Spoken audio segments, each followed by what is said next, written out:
नमस्कार। आज हम शक्ति यानी पावर की दुनिया में रिश्तों पर बात करेंगे। हाँ, और एक खास नियम पर। बिल्कुल।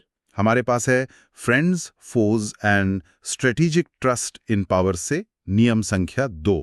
और ये नियम थोड़ा कह सकते हैं उल्टा सा लगता है। हाँ, ये कहता है दोस्तों पर ज्यादा भरोसा मत करो, दुश्मनों का इस्तेमाल करना सीखो। सुनने में अजीब है ना?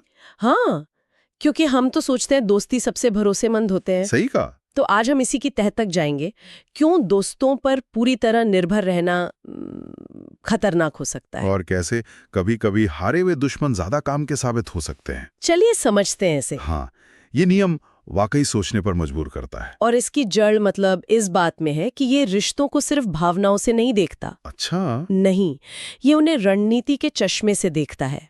पावर के खेल में रिश्ते सिर्फ निजी नहीं होते। तो फिर क्या होते हैं? वो बन जाते हैं स्ट्रेटेजिक एसेट्स, मतलब रणनीतिक संपत्ति।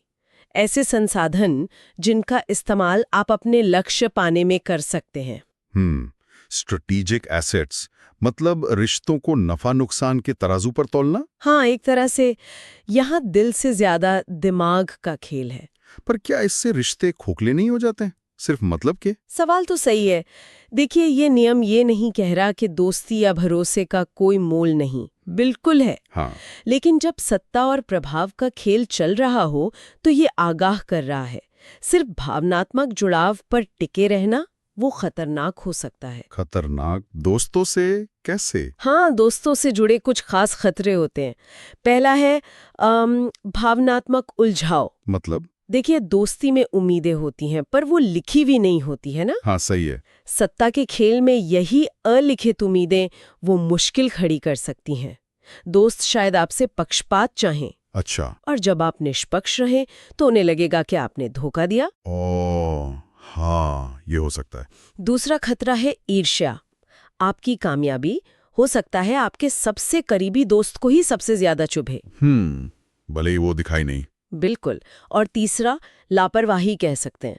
दोस्त अक्सर सोचते हैं कि उन्हें वफादारी साबित करने की जरूरत नहीं, वो इसे ग्रांटेड लेते हैं। और शायद इसी जरूरत से ज्यादा भरोसे का नतीजा था वो बाइजेंटियम वाला किस्सा, माइकल 3 और उसके दोस्त बेसिल का। बिल्कुल सही पकड़ा। माइकल 3 ने अपने दोस्त बेसिल पर आंख मूंद कर भरोसा किया, उसे बड़े पद दिए। और फिर? नतीजा, उसी बेसिल ने माइकल की हत्या करके सिंहासन हथिया लिया। अरे बाप रे। हाँ, ये एक चरम उदाहरण है, पर यह दिखाता है कि दोस्ती का रिश्ता भी सत्ता के लालच के आगे कैसे टूट सकता है। खासकर जब एक दोस्त दूसरे की ताकत को हल्के में ले। सही। ये तो डराने वाला है। लेकिन नियम का दूसरा हिस्सा, दुश्मनों का इस्तेमाल करना सीखो, ये तो और भी अजीब है। हाँ, है तो। कोई अपने दुश्मन का इस्तेमाल क्यों और कैसे करेगा भला? यहीं पर यह नियम और गहरा हो जाता है। सोचिए, एक पुराना दुश्मन जिसे आपने हराया है या जिसके साथ सुलह कर ली है। ठीक है। अगर आप उसे अपने साथ मिलाते हैं तो उसके पास खुद को साबित करने की एक जबरदस्त वजह होती है। अच्छा, कैसे? उसे शून्य से शुरुआत करनी पड़ती है। हर कदम पर अपनी कीमत, अपनी वफादारी दिखानी पड़ती है। ओह, जबकि दोस्त शायद? हाँ, दोस्त शायद अपनी वफादारी को ग्रांटेड लेते हैं, उन्हें लगता है सब ठीक है। तो मतलब दुश्मन ज्यादा मेहनत करेगा वफादारी दिखाने में, ये तो दिलचस्प बात है। हाँ, और सिर्फ इतना ही नहीं, एक पूर्व दुश्मन आपको ज्यादा सच्ची, शायद कड़वी प्रतिक्रिया दे सकता है। वो चापलूसी कम करेगा क्योंकि आपके बीच पहले से कोई भावनात्मक लेन देन नहीं है। सही कहा। और सबसे बड़ी बात, ऐसे गठबंधन ज्यादा मजबूत हो सकते हैं। ज्यादा मजबूत दुश्मन के साथ? हाँ, क्योंकि वो भावनाओं पर नहीं बल्कि साफ साफ आपसी फायदे पर टिके होते हैं। ये रिश्ते ज्यादा पारदर्शी, ज्यादा प्रिडिक्टेबल हो सकते हैं। अच्छा, तो रिश्तों को सिर्फ अच्छा दोस्त या बुरा दुश्मन की तरह नहीं देखना है? बिल्कुल नहीं, उनकी रणनीतिक अहमियत को भी समझना है। तो अगर हम इसे काम की दुनिया या रोजमर्रा की जिंदगी में देखें तो इसका मतलब क्या है? क्या दोस्तों पर शक करें? नहीं नहीं, बिल्कुल नहीं। शक करना मकसद नहीं है। तो फिर? ये नियम हमें आंख मूंद कर भरोसा करने से रोकता है, खासकर उन हालात में जहां हित जुड़े हों या सत्ता का समीकरण हो। ठीक है, तो क्या सीखें इससे? पहली सीख परख जरूरी है। लोगों को उनके काम से आंखें, न कि सिर्फ दोस्त या दुश्मन के लेबल से। काम से आंकना, ठीक है। दूसरी बात, जहां जरूरी हो थोड़ी पेशेवर दूरी, वो फायदेमंद हो सकती है।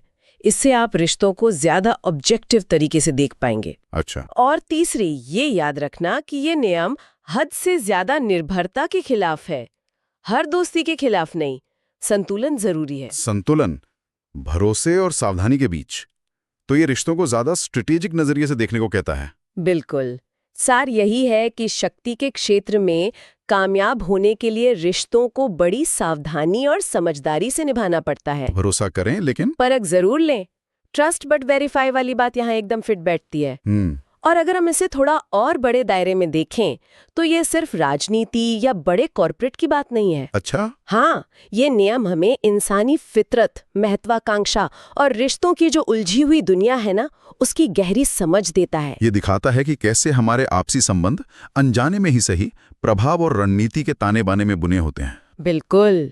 तो कुल मिलाकर आज की बातचीत का निचोड़ ये है कि पावर के खेल में सिर्फ भावनात्मक जुड़ाव पर टिके रहना वो थोड़ा जोखिम भरा हो सकता है। हाँ, रणनीतिक जागरूकता और रिश्तों को सावधानी से परखना ज्यादा जरूरी है। और दोस्तों और दुश्मनों को लेकर जो हमारी पारंपरिक सोच है, ये नियम उसे सीधी चुनौती देता है। हाँ, और हमें रिश्तों के मैनेजमेंट पर गहराई से सोचने को मजबूर करता है। सही कहा। और अंत में सुनने वालों के लिए एक सवाल छोड़ जाते हैं। जरूर। ये एक महत्वपूर्ण सवाल उठाता है, अगर हम शक्ति और प्रभाव के इन अलिखित नियमों को पहचानना शुरू कर दें तो क्या ये हमारे रोजमर्रा के पेशेवर या शायद निजी रिश्तों को देखने और निभाने के तरीके को बदल सकता है? खासकर उन छोटी बड़ी स्थितियों में जहां जाने अनजाने हम सब प्रभाव डालने या नियंत्रण पाने की कोशिश करते रहते हैं। इस पर विचार जरूर कीजिएगा।